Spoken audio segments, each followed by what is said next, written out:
And he's a young man. He's young and he's handsome, which I don't like. I'm not happy about that. Donald Trump is once again making headlines, but this time it's not over politics. During a White House meeting with Iraq's Prime Minister, one unexpected compliment from the U.S. president quickly stole the spotlight and sent social media into overdrive.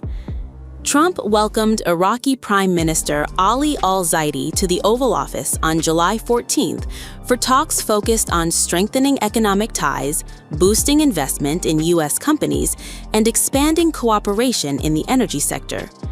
But before discussions got underway, Trump turned to the visiting leader and joked in front of reporters. He's a young man. He's young and he's handsome, which I don't like. I'm not happy about that. The light-hearted remark quickly went viral online, with many viewers and social media users questioning the U.S. president's unusual compliment.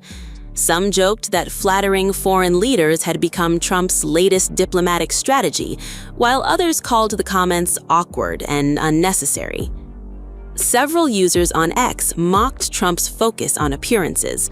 One wrote, "Why does he have to make comments on everyone's appearance?" While another called it another example of Trump's weird remarks about other men's looks. Despite the online chatter, the meeting itself centered on diplomacy. Iraqi government spokesperson Haider al-Aboudi said the visit marked a shift from crisis management toward what he described as a long-term strategic economic partnership between Iraq and the United States.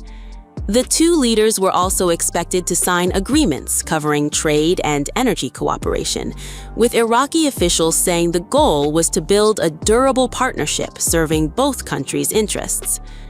During the same Oval Office appearance, Trump was also asked about the FBI's reported interest in the death of Senator Lindsey Graham. I don't know why, because I think, he had a problem. His father had a very similar problem, as you know. It's very unique. At first I heard it was clogged arteries, because he did have clogged arteries. He had a problem with that. He was, I wish he took better care of himself. I say, you can solve that problem, but what happened is actually something that's very hard to detect. It was not related to any blockage. It was a totally different thing. And supposedly, and I've watched all the medical reports, I've had the doctors from the White House come in and explain what happened. And this is something that is almost undetectable. And if it happens, there's not much you can do about it. Sounds unfortunate, but there's not much you can do about it. If you look at his father died of the same thing at about the same age. So there was not much. They say it's almost undetectable. You can detect it by if you have a very bad back. That's a sign. It's a bad sign. So if anybody has a bad back, it's a pretty rough thing to think about. But the fact that's one of the primary signs. And he would tell me he had a bad back. But little did anyone realize it was for that. So, and when that bursts, which it did, it burst. There's not much. So I don't see a lot of evil there. I know there's all sorts of conspiracy theories going along, and I don't think the FBI. I think the FBI is wasting their time if they're doing that. Yeah. While the White House meeting was intended to highlight U.S.-Iraq relations, it was Trump's off-the-cuff compliment calling the Iraqi Prime Minister young and handsome that ultimately dominated online conversations, once again proving that even a brief Oval Office exchange can become the day's biggest viral moment.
you.